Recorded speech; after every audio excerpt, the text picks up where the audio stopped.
Interpretação do salário de contribuição frente à reforma trabalhista e seus reflexos no direito previdenciário. Hélio Gustavo Alves. Marcelo Borcio. Cláudio Janotti da Rocha. Resumo.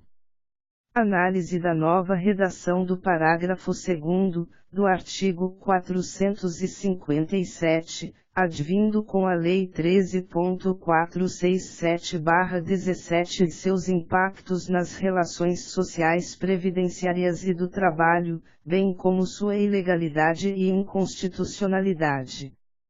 O artigo busca demonstrar as reduções das proteções sociais e o retrocesso social com a vinda do texto do artigo supra.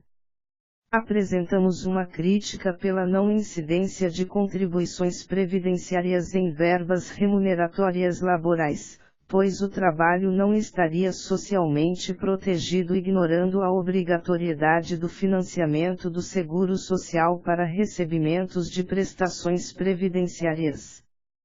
Por fim, lançamos um raciocínio jurídico traçando numa espécie de linha do tempo, os impactos nas relações sociais com a ocorrência da desordem social. Introdução. É sabido que o direito do trabalho e previdenciário são ciências que se comunicam, porém, vários temas correlatos estão sem resposta há anos, casuística que passou a ser tratada como limbo previdenciário/trabalhista. Nesta esteira, já que houve uma reforma trabalhista, poderia o legislador ter sanado vários assuntos que estavam num hiato. Além de não tratar do famoso limbo, a reforma trabalhista, quando analisada, à luz do direito previdenciário, lança mais assuntos controversos. Tanto a reforma trabalhista, quanto previdenciária, deveriam, obrigatoriamente, ser produzidas com o diálogo das fontes, para evitar hiatos nas relações protetivas em ambas ciências, bem como injustiças com o empregado ou empregador, transferindo um ônus que seria do Instituto Social do Seguro Social e INSS para a empresa ou segurado. Portanto, o artigo tem como objetivo levantar algumas problemáticas dos impactos da reforma trabalhista no direito previdenciário, para que o legislador, em tempo, mesmo que atrasado, tente remendar a desconformidade existente no cobertor de proteção, para que ventos gelados não venham prejudicar a proteção social do trabalhador ou da empresa.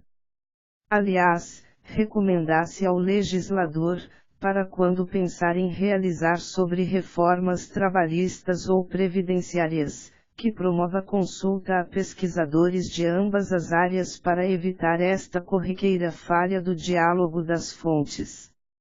O custeio previdenciário à luz do novel 2º do artigo 457 da CLT, trazido pela Lei nº 13.467/17. Uma das grandes alterações da reforma trabalhista foi quanto à fonte de custeio de algumas verbas. Vale ressaltar que os tribunais vinham discutindo a não incidência de algumas verbas remuneratórias. Pois a 5ª turma do Tribunal Regional Federal da Terceira Região, no julgado do processo 002520078.2010.4.03.6100, reafirmou que não há contribuição previdenciária sobre adicional de férias, aviso prévio indenizado e outros benefícios desse tipo. Vale lembrar que, em 2017, o Supremo Tribunal Federal STF decidiu que a contribuição social a cargo do empregador incide sobre ganhos habituais do empregado, quer anteriores ou posteriores à Emenda Constitucional 20/1998. Frente a esta decisão, os olhares voltaram-se com a preocupação do reflexo da supra-decisão do STF na repercussão geral reconhecida na questão das verbas indenizatórias. Neste sentido, o tema foi debatido no TRF3, no qual seguiu no entendimento que a decisão do STF não se aplica às verbas indenizatórias. No âmbito do STJ Superior Tribunal de Justiça, há entendimento tanto pela não, como pela incidência da contribuição previdenciária. Neste diapasão, a quinta turma do TRF3 decidiu que os valores pagos aos empregados a título de adicional de férias, aviso prévio indenizado, nos primeiros 15 dias que antecedem o auxílio-doença ou acidente e adicional de tempo de serviço não tem natureza salarial e sim indenizatória, logo, não havendo a incidência das contribuições previdenciárias. Por sua vez, a Lei nº 13.467/17 segue o sentido jurisprudencial, tanto que lança o novel parágrafo 2º, do artigo 457, simplesmente excluindo os valores pagos a título de ajuda de custo, auxílio alimentação, diárias para viagens, prêmios e abonos da hipótese de incidência previdenciária e de seus reflexos trabalhistas. Vejamos a redação do artigo 457, parágrafo 2º, do artigo 457. Artigo 457. Compreendem-se na remuneração do empregado, para todos os efeitos legais, além do salário devido e pago diretamente pelo empregador, como contraprestação do serviço, as gorjetas que receber. Redação dada pela Lei nº 1999, de 1º de outubro de 1953. Segundo as importâncias, ainda que habituais, pagas a título de ajuda de custo, auxílio alimentação, vedado seu pagamento em dinheiro, diárias para viagem, prêmios e abonos não integram a remuneração do empregado, não se incorporam ao contrato de trabalho e não constituem base de incidência de qualquer encargo trabalhista e previdenciário.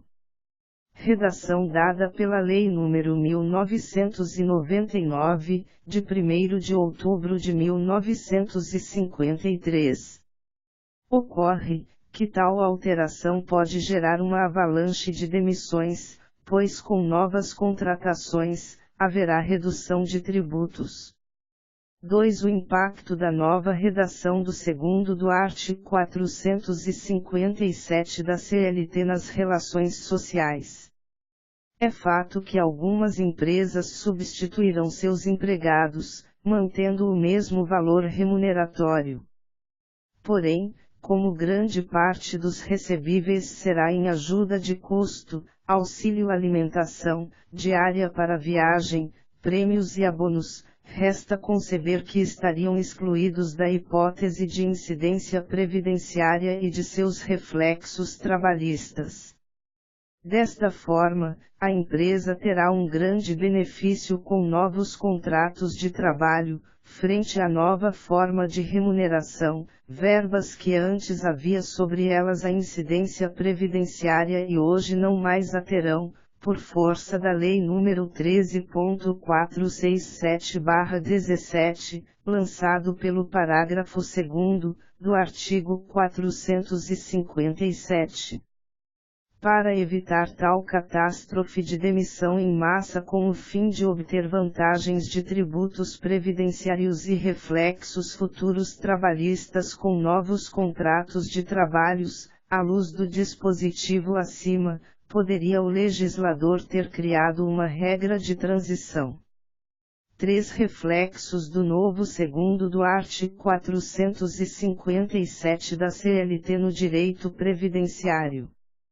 Com relação à questão previdenciária, esses trabalhadores que não terão a incidência previdenciária com os recebíveis estipulados no parágrafo 2º, do artigo 457, sofrerão, consequentemente, a redução da renda mensal da aposentadoria por não ter havido contribuição deste montante recebido.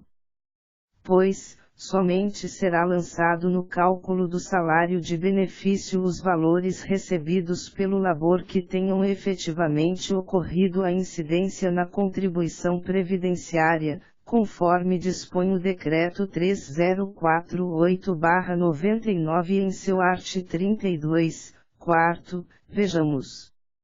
Art. 32. O salário de benefício consiste. Quarto, serão considerados para cálculo do salário de benefício os ganhos habituais do segurado empregado, a qualquer título, sob forma de moeda corrente ou de utilidades, sobre os quais tenha incidido contribuição previdenciária.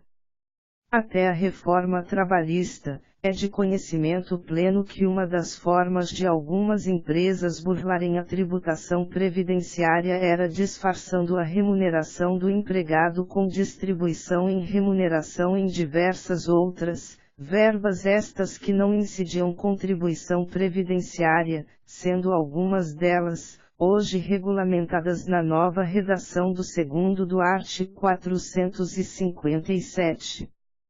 Vale destacar que as empresas que assim faziam, além de prejudicar o empregado com a redução da sua aposentadoria, por não ter havido a contribuição previdenciária de toda a verba remuneratória, fraudaria o sistema previdenciário, e, por fim, obtinham vantagem financeira no produto final, lesando os concorrentes com vantagem desleal/ilícita. Portanto, com a vinda deste dispositivo, o que até então era ilícito perante as hipóteses de incidência previdenciária frente aos rendimentos laborais, com a nova redação do 2º do art. 457, tal manobra passou a ser lícita. Com os proventos de aposentadoria baixos, é o Estado que assumirá a saúde do trabalhador dos idosos no futuro, e isso se dará pelo fato da empresa não ter contribuído pelas remunerações pagas aos empregados conforme prevê o 2º do art. 457, obviamente por não terem condições financeiras de assumir qualquer dívida para manutenção de um plano de saúde, que no Brasil, é mais caro para os mais idosos.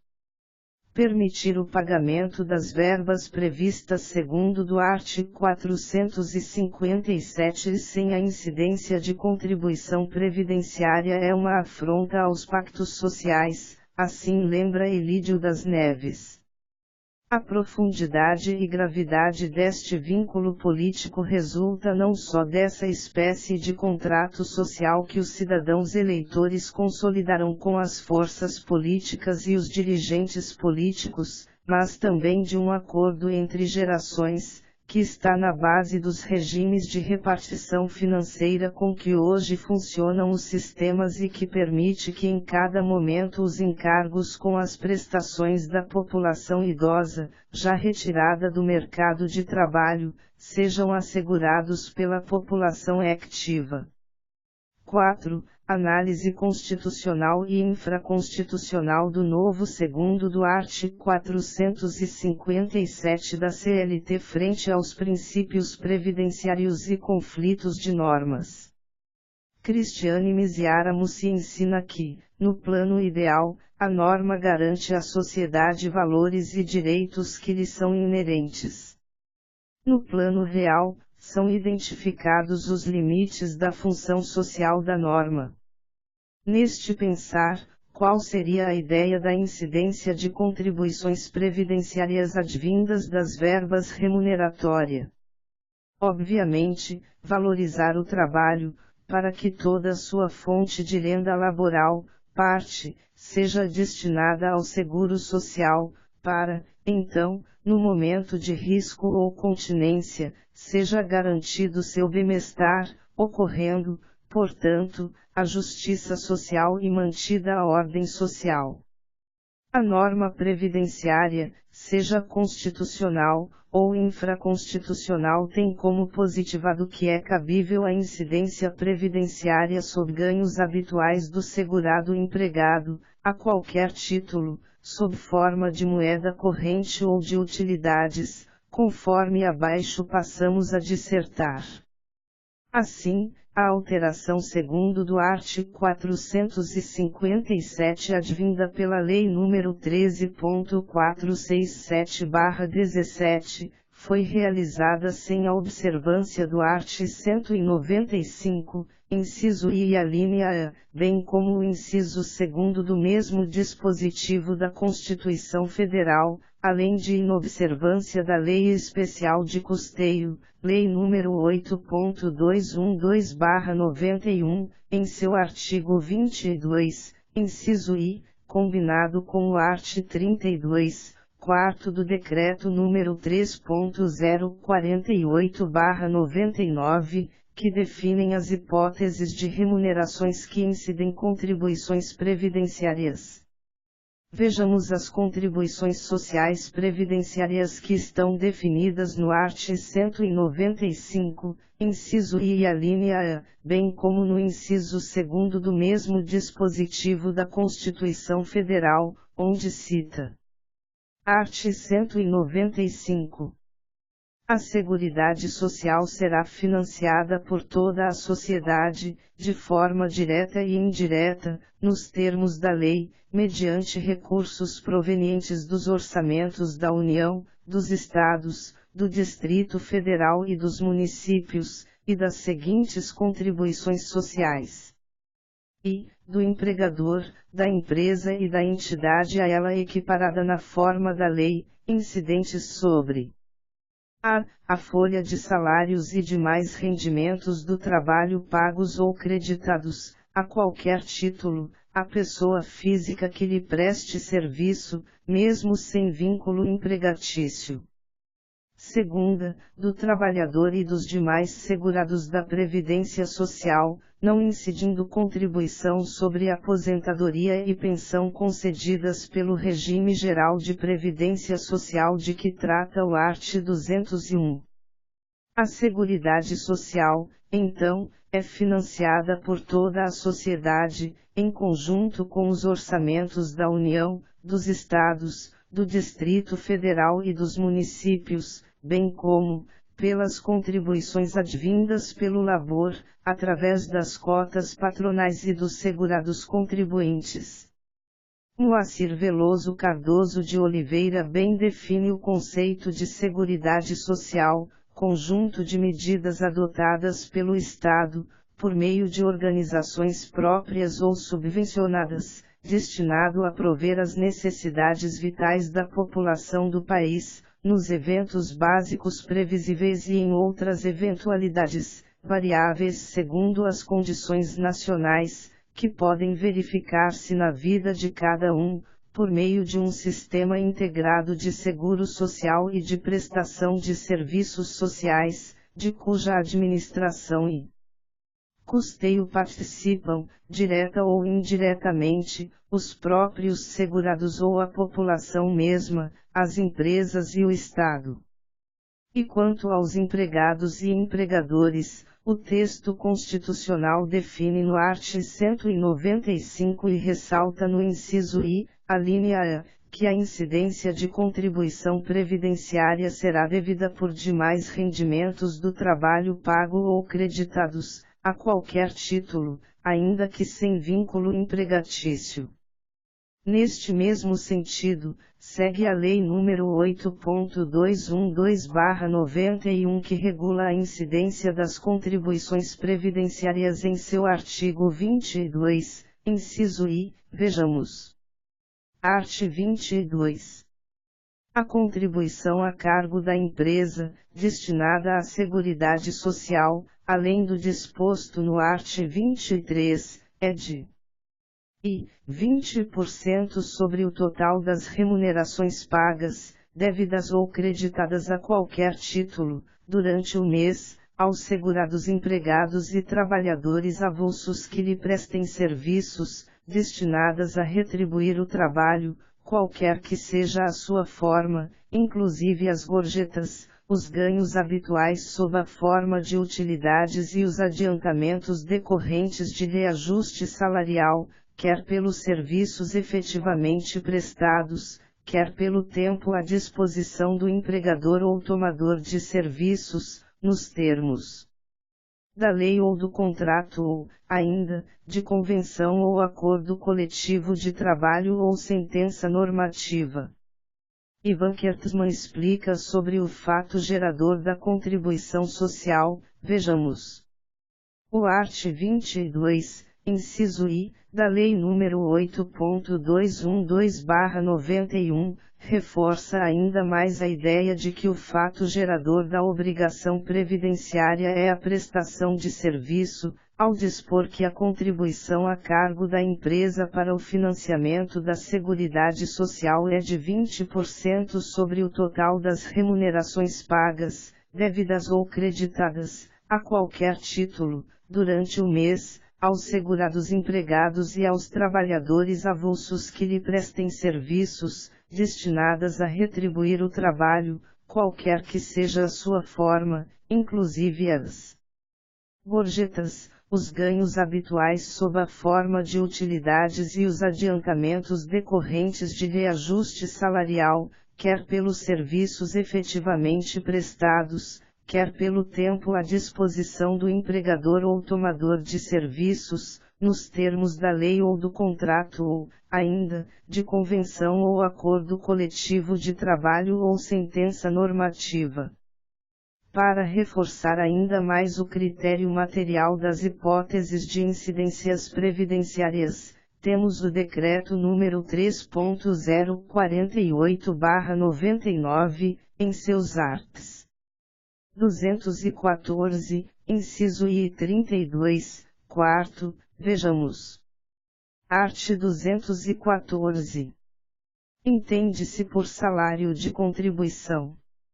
E, para o empregado e o trabalhador avulso, a remuneração auferida em uma ou mais empresas, assim entendida a totalidade dos rendimentos pagos, devidos ou creditados a qualquer título, durante o mês, destinados a retribuir o trabalho, qualquer que seja a sua forma, inclusive as gorjetas, os ganhos habituais sob a forma de utilidades e os adiantamentos decorrentes de reajuste salarial, quer pelos serviços efetivamente prestados, quer pelo tempo à disposição do empregador ou tomador de serviços. Nos termos da lei ou do contrato ou, ainda, de convenção ou acordo coletivo de trabalho ou sentença normativa, grifamos. Art. 32.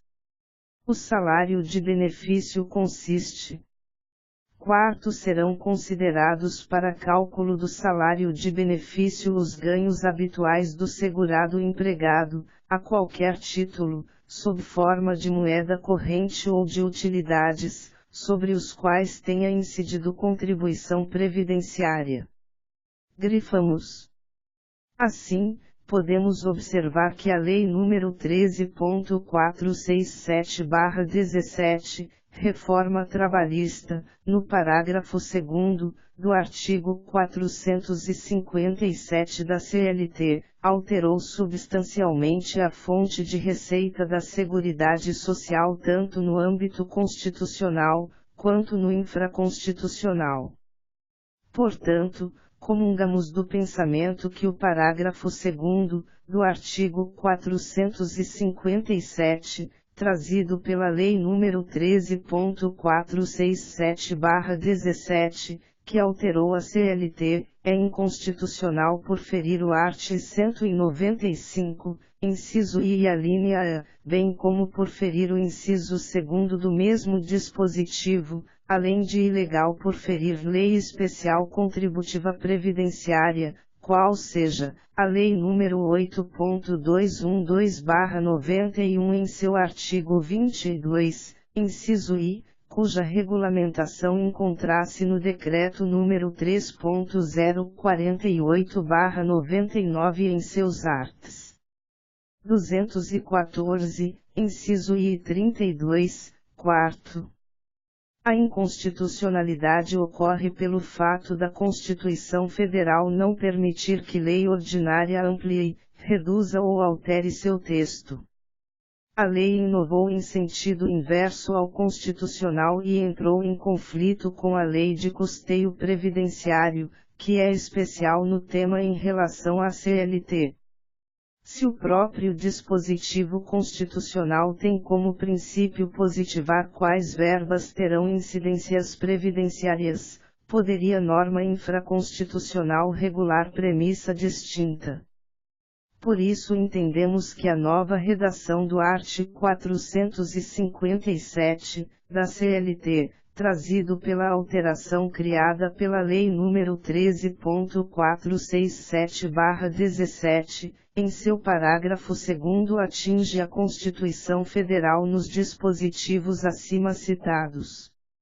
Luiz Fernando Coelho bem define a importância dos princípios afirmando: a teoria crítica do direito atribui aos princípios gerais um alcance muito mais abrangente, pois não se trata somente de diretrizes, mas de pressupostos construídos pela ideologia com o intuito, declarado ou não, de ocultar a realidade social, substituindo-a por uma mitologia jurídico-política apresentada sob a aparência de verdades racionais, ou de valores perenes conquistados pela civilização, evidentemente a civilização dos que sempre fizeram a história, e a história do direito é a história dos vencedores, que acaba por transformar-se numa retórica de legitimação das estruturas sociais impostas pelos vencedores, que se transmutam em opressores.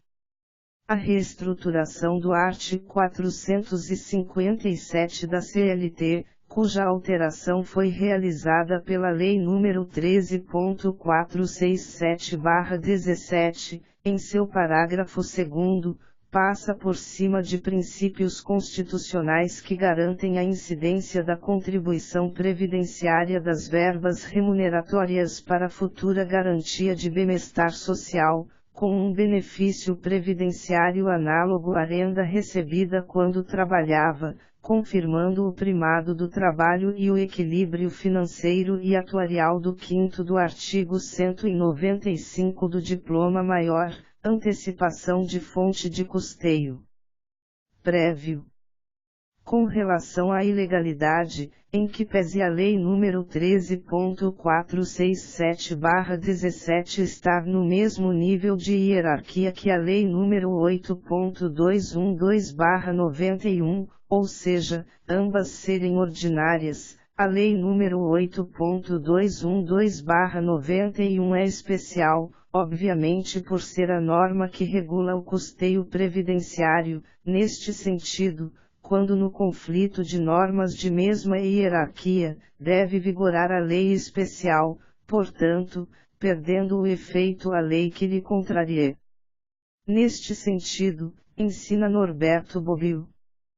Conflito entre o critério da especialidade e o cronológico. Esse conflito tem lugar quando uma norma anterior especial é incompatível com uma norma posterior geral. Tem-se conflito porque, aplicando o critério da especialidade, dá-se preponderância à primeira norma, aplicando o critério cronológico, dá-se prevalência à segunda. Também aqui foi transmitida uma regra geral, que soa assim: lex posterior generalis non derogat priori speciali. Com base nessa regra, o conflito entre critério da especialidade e critério cronológico deve ser resolvido em favor do primeiro. A lei geral sucessiva não tira do caminho a lei especial precedente. O que leva a uma posterior exceção ao princípio lex posterior derogat priori. Esse princípio falha, não só quando a lex posterior é inferior, mas também quando é generalis, e a lex prior é specialis. Essa regra, por outro lado, deve ser tomada com certa cautela, e tem um valor menos decisivo que o da regra anterior. Dir-se-ia que a lex specialis é menos forte que a lex superior, e que, portanto, a sua vitória sobre a lex posterior é mais contratada. Para fazer afirmações mais precisas nesse campo, seria necessário dispor de uma ampla casuística. Na linha da teoria da preferência pela especialidade, podemos citar a doutrina da Maria Helena Diniz. Em caso de antinomia entre o critério da especialidade e o cronológico, valeria o metacritério lex posterior generalis non derogat priori speciali, segundo o qual a regra de especialidade prevaleceria sobre a cronológica. Esse metacritério é parcialmente inefetivo, por ser menos seguro que o anterior. A meta-regra lex posterior generalis non derogat priori speciali não tem valor absoluto, dado que, às vezes, lex posterior generalis derogat priori speciali, tendo em vista certas circunstâncias presentes. A preferência entre um critério e outro não é evidente, pois se constata uma oscilação entre eles. Não há uma regra definida, conforme o caso, haverá supremacia ora de um, ora de outro critério. Seria o caso de diálogo de fontes entre as normas em conflito. Cremos que não. A ideia de que as leis devem ser aplicadas de forma isolada umas das outras é afastada pela teoria do diálogo das fontes, segundo a qual o ordenamento jurídico deve ser interpretado de forma unitária. A teoria do diálogo das fontes foi idealizada na Alemanha pelo jurista Erich Jaime, professor da Universidade de Heidelberg e trazida ao Brasil por Claudia Lima Marques, da Universidade Federal do Rio Grande do Sul. A jurista Claudia Lima Marques, após discorrer sobre a exclusão da norma pela aplicação dos critérios clássicos de solução de antinomias, ensina que a doutrina atualizada, porém, está à procura, hoje, mais da harmonia e da coordenação entre as normas do ordenamento jurídico, concebido como sistema, do que da exclusão. E não cabe o diálogo entre a CLT e a Lei nº 8.212/91, neste passo tratado, pois diálogo pressupõe-se a aplicação conjunta de duas normas ao mesmo tempo e no mesmo caso, que seja complementarmente, quer subsidiariamente, com prevalência de uma delas, mas utilizando-se da outra. E não pode haver a dita flexibilidade, pois são mormente antagônicas diante da incidência tributária, foco central. Na especialidade principiológica, como solução do conflito aparente de normas, o artigo 457, segundo da CLT é ilegal, e deveras inconstitucional.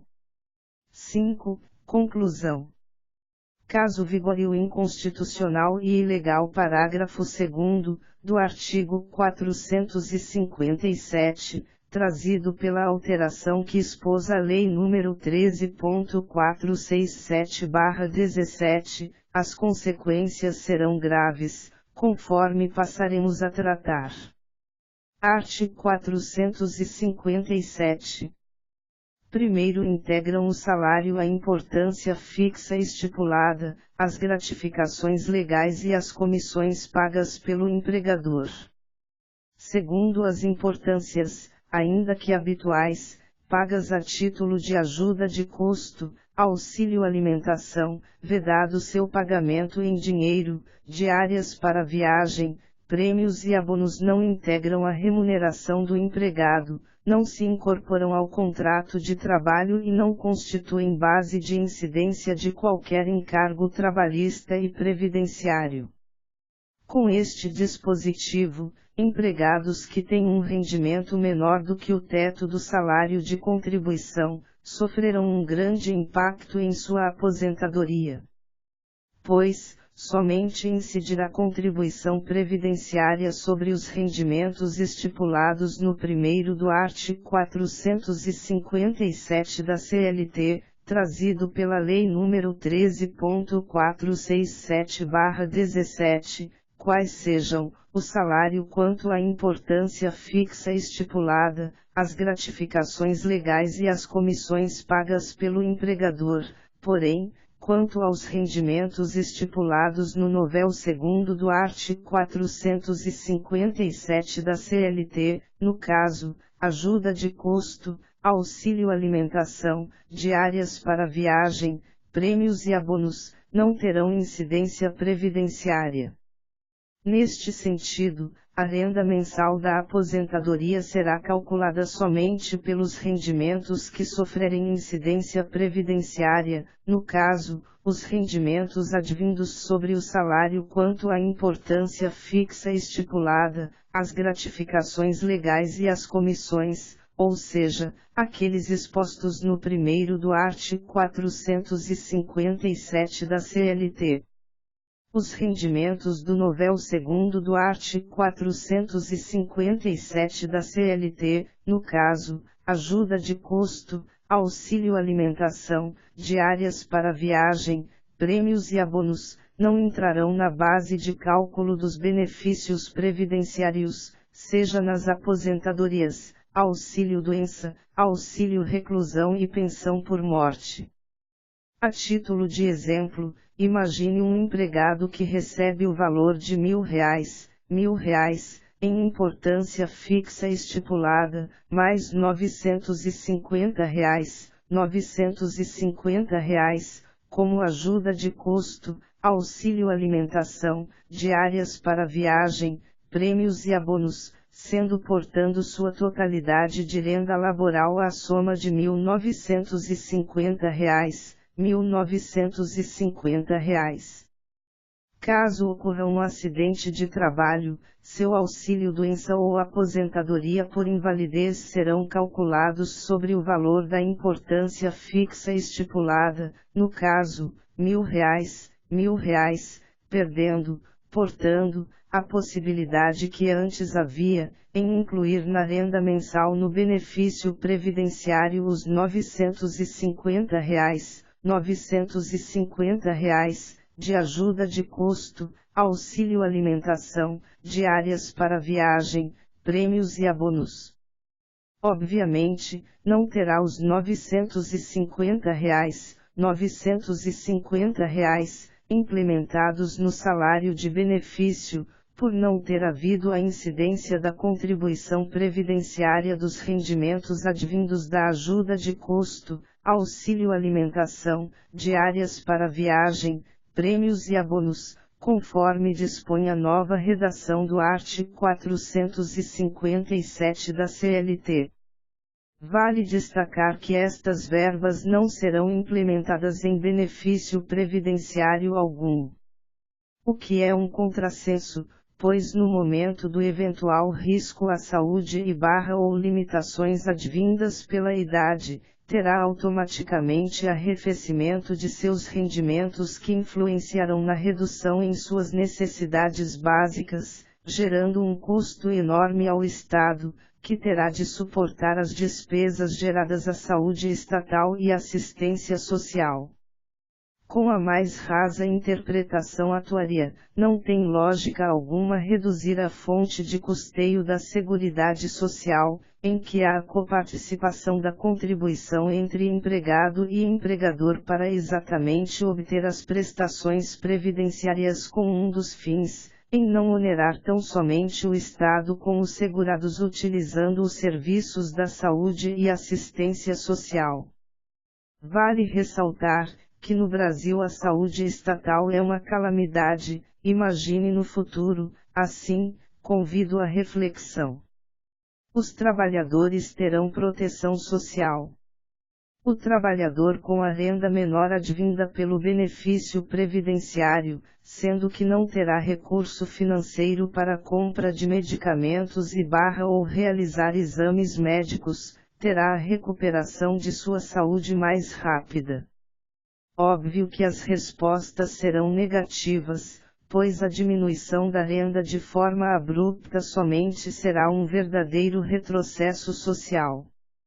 Neste viés, a empresa ficará sem o empregado, logo, terá que contratar outro em seu lugar, sofrendo um prejuízo enorme frente à folha de salário inflada, além da majoração na tributação do fator acidentário de prevenção, caso o afastamento seja decorrente de acidente ou doença do trabalho, além da empresa ter que suportar o plano de saúde do trabalhador e, por fim, conforme já citado, o Estado terá que suportar as despesas com a saúde deste hipossuficiente.